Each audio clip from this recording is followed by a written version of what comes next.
Dating facts you don't want to know. Today I wanted to share a very profound personal story of mine that happened in the Philippines, and it dates back to the year of 2012. And hopefully you're going to have a great takeaway from the story.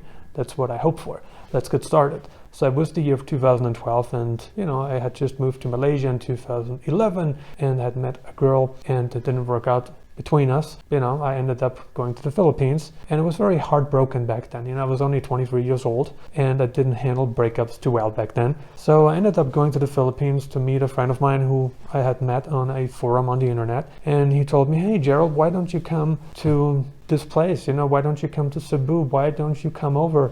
I can show you around the island. I can show you my city, and I'm sure we're going to have a lot of fun." So I ended up going there, and the guy and I, we got along really well. We are still friends today, and we had a really fantastic time. He was very generous. He showed me a lot of places. He helped me with a lot of stuff. So I will always appreciate what he did for me. One day he brought me to a place where we had really, really good food, and I'd never been to that place before. And he told me it was run by a guy, an Australian guy, I believe, and he told me to go there. The guy, has been living in the Philippines for many, many years, and the food there is really good, and lots and lots of expats hang out there. So I was like, yeah, why not? Why don't we go there? Why don't we try it out? So we went there, had some food, started talking to the owner, and the owner immediately realized that I was depressed, that I was upset, and he asked me, "Hey, what's wrong?" And then I told him about the whole story with my ex, how we split up, what the problems were, this and that, and then, he kind of saw that I was depressed and that I was not happy, and that, I was really feeling the breakup.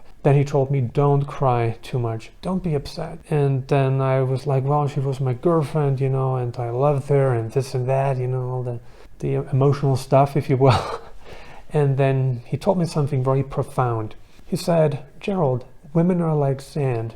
They're everywhere. You can find them everywhere. Like sand on the beach, it's everywhere." And back then I didn't really understand what he meant, because, I told him, well, this is not how it is.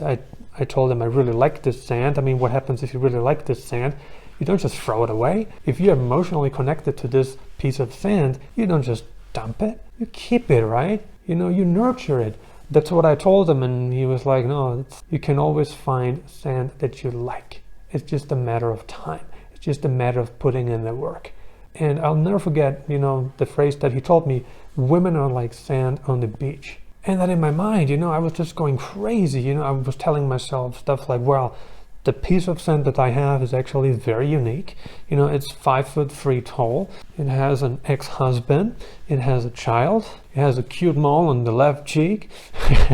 It loves the same foods that I love. Loves to watch the same movies that I love to watch. And there's just a lot of commonalities. So I was like, how can this guy tell me that the sand that I have in my hands is not unique? Because it is very unique to me. And then I still didn't really get it. And I tried to repair the broken relationship, and we all know how that works. And then I learned another very profound thing from another friend of mine. And he told me that it's much easier to buy a new glass. And I'm like, what are you talking about, man? And then he said, well, if you drop a glass, it's going to be broken. It's going to break. And it's going to be much more difficult to repair it than it is to go to the store and buy a new glass. And I was like, well, that's so profound. I mean, I've never thought about it this way. These kind of things, these kind of takeaways, whenever they sink into your mind, they change you forever, and you will never be the same person again. And I was like, wow, what happens if you drop it the second and third time? And he was like, well, it becomes pretty much unrepairable. You can't fix it anymore. And it's much easier to just go to the store and buy yourself a new glass. And that really stuck with me, and it still is with me today, and I was really not that thoughtful back then. I wasn't really that actionable back then. I was more like, well, I got to try and fix this. I mean, if I could start this, I can fix it as well. That's my mentality. That's what my mentality was back then. But nowadays, I'm more like, you got to pick very carefully, and then you got to make sure that you don't break the glass. That is more important than breaking it and then trying to fix it. So my mentality has changed a lot. Before we wrap up this video, I wanted to add some more juice to this profound takeaway. And what I wanted to talk with you about here is your values, your internal values, your external values, and also her internal and external values. So you can kind of see your own personal value and her value, because that's how you can decide whether, you know, she's going to be a good fit for you or not. Starting with your external values, something really important, you know, because the external is what we see immediately. It's just what pops. And whenever you live in a developing country, you know, you have certain external values that appeal to local women a lot because you're unique, you're exotic in their eyes. The external values that are super obvious are, of course, you know, where you're from. You know, if you are from whatever region, you know, that is, of course, an external value that's maybe rare to find in the country where you're at right now. The second external value is, of course, your passport. You know, if you date a girl and, you know, she wants to move with you to your country, then, of course, the passport potential, you know, appears to be very strong. And it's one of the main reasons why somebody wants to be in a relationship with a foreigner. Another external value is, of course, your income. You know, how much money you make. You know, if you make, for instance, $3,000 to $5,000 a month in a developing country, you know, you automatically have more external value than a local person because your median income is just much higher than it is in their country. So you have just a lot more external value. Another external value is, of course, your height. You know, if you're a tall guy, that can definitely play in your favor. And what about your internal values that are not so obvious all the time, right? I mean, you might be very supportive, you know, because you have more money, you know, you're more willing to spend it. So the supportive attitude is obviously of extreme value to a person that needs that in order to grow themselves. Another important internal value is that you are visionary. You know, if you manage to go to a place, you know, if you move to a different country, then you must be visionary. You are a risk taker. So that's very appealing to women because they want to be with a man who can be the man. They want to be with a leader. Maybe you're educated, right? This might be another internal value that's of extreme value to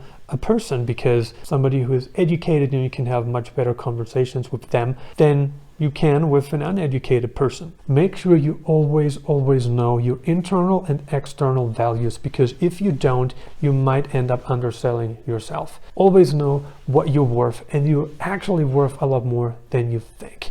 And never undersell yourself, never underestimate yourself. You know, just be nice to yourself, you know, see the values that you have and just know that you are a person of good value. What about her external values? Something that's really important, you know.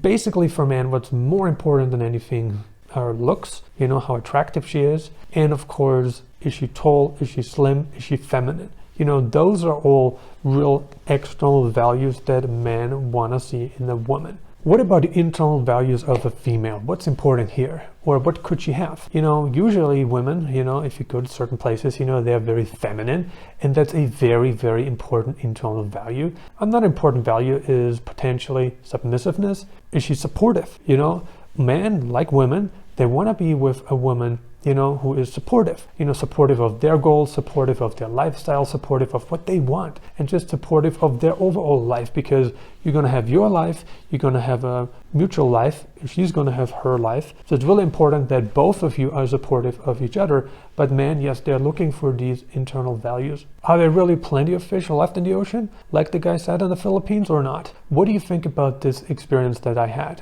Leave a comment below and let us know. Consider subscribing if you haven't already. I'm uploading new videos on digital nomad locations, travel updates, and investment advice several times a week right now. And if you got some more time left, check out these videos.